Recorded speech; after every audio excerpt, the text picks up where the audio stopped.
Effectivement, vous venez de l'entendre du haut-commissaire. Globalement, au bout de 15 jours de couvre-feu et sur les 3 derniers jours, je peux le dire depuis le début de la semaine, les chiffres sont restés stables. Alors, est-ce un bon signe? En tous les cas, est-ce que le couvre-feu et les mesures de restriction prises depuis 15 jours ont produit des résultats encourageants dans la lutte contre la propagation du virus? J'ai envie de dire oui, bien sûr, ces résultats sont encourageants. Vous savez, bien sûr que j'aurais souhaité que tous les indicateurs soient à la baisse, mais d'une manière plus importante et d'une manière plus franche. Ce n'est pas encore le cas. Mais nous sommes sur la bonne voie. Nous sommes sur la bonne voie. Mais je dois également reconnaître que je suis soulagé de constater qu'au bout de 15 jours, il n'y a pas eu d'aggravation de notre situation sanitaire. C'est un signe encourageant qui doit nous conduire à maintenir nos efforts. Et je vous en remercie. Aujourd'hui, nous n'avons pas encore atteint le seuil critique qui nous oblige à décider un confinement général. Mais nous sommes encore, il faut en être conscient, nous sommes encore dans la zone dangereuse. Je vous l'ai dit, comme vient de le confirmer le haut-commissaire, nous ne sommes pas pour un confinement de notre pays, car ce serait effectivement une catastrophe sociale pour les travailleurs, pour nos familles d'une part, et une catastrophe économique pour nos entreprises et nos patentés. Nous avons tout fait depuis 7 mois pour éviter cette catastrophe économique et sociale, et je crois que les acteurs sociaux de ce pays sont effectivement, le constatent avec nous et nous sont reconnaissants. Cependant, je reçois encore de nombreux témoignages qui me font part de l'existence de rassemblements festifs ou sur des espaces publics, des rassemblements alcoolisés autour de concours de pétanque par exemple, des rassemblements alcoolisés au bord des rivières ou au bord des plages. On me dit aussi que des personnes qui se savent être des cas contacts sérieux sortent de leur domicile et entrent en contact avec d'autres personnes, et que des personnes positives, et là c'est beaucoup plus grave, de la Covid, donc positives de la Covid, vont aux roulottes ou continuent à voyager, etc. Ce sont, mes chers amis, des comportements qui favorisent la propagation du virus, et surtout, ce sont des comportements qui mettent en danger les autres. De ces faits, nous sommes donc obligés d'accorder une attention renforcée sur les événements ou les lieux rassemblant du monde, tels que les compétitions sportives ou les vides-greniers, dont vient de parler le haut-commissaire, nos marchés aux puces. Et je voudrais d'ailleurs remercier ceux et celles qui ont déjà pris la décision d'annuler ou reporter leurs événements. Comme vient de le dire le haut-commissaire, nous avons rencontré l'ensemble des maires des îles sous le vent au début de cette semaine.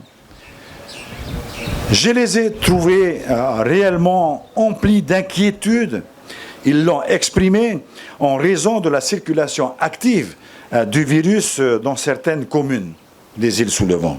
Aussi, nous allons étendre, comme vous venez de l'entendre, les mesures et les restrictions applicables à Tahiti et Moorea vers les îles sous le vent, sans le couvre-feu.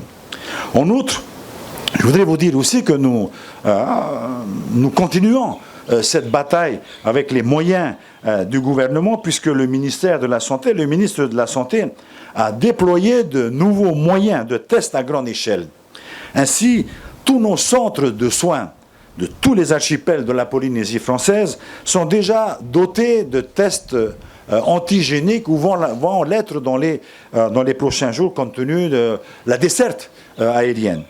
À Tahiti, nous venons de monter 8 nouveaux points de tests antigéniques dans les dispensaires de Papeete, de Fa'a, de Punavia, de Paea, de Tarawa, de Papara, de Paea et le kiosque InfoSanté de Paofai. Donc ces infirmeries que nous connaissons bien dans nos communes seront dotées de tests antigéniques. Toutes les personnes symptomatiques sont invitées à se présenter sans rendez-vous, symptomatiques ou qui ont des signes extérieurs de maladie, allez vers ces infirmeries, faites-vous tester. Les résultats vous seront communiqués au bout de 15 minutes et sachez que cette amplification des moyens de test a pour objectif de mieux vous tracer, de mieux vous suivre, de mieux repérer les cas positifs ainsi que les cas contacts. Et nous avons actuellement, et je puis vous le dire et vous le confirmer, une soixantaine de milliers de tests disponibles sur le pays et une soixantaine d'autres milliers de tests en commande. L'ONU, l'Organisation des Nations Unies, l'OMS en particulier, nous en a attribué 30 000 tests qui devraient arriver très prochainement. Tout cela pour vous dire, mes chers compatriotes, nous devons continuer nos efforts. Nous devons continuer à nous battre. Je suis réellement optimiste. Aidez-nous à éviter la catastrophe. J'ai besoin de chaque Polynésienne et de chaque Polynésien pour réussir la lutte contre la propagation de ce virus. Vous venez d'entendre, le haut-commissaire et moi-même avons décidé d'un certain nombre de mesures.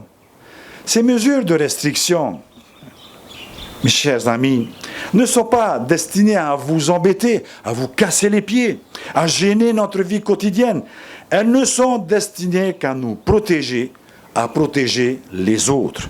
J'ai besoin de votre sens, de la discipline, et je vous supplie réellement d'être sérieux. Car si nous sommes tous disciplinés et sérieux, nous venons d'observer les premières preuves.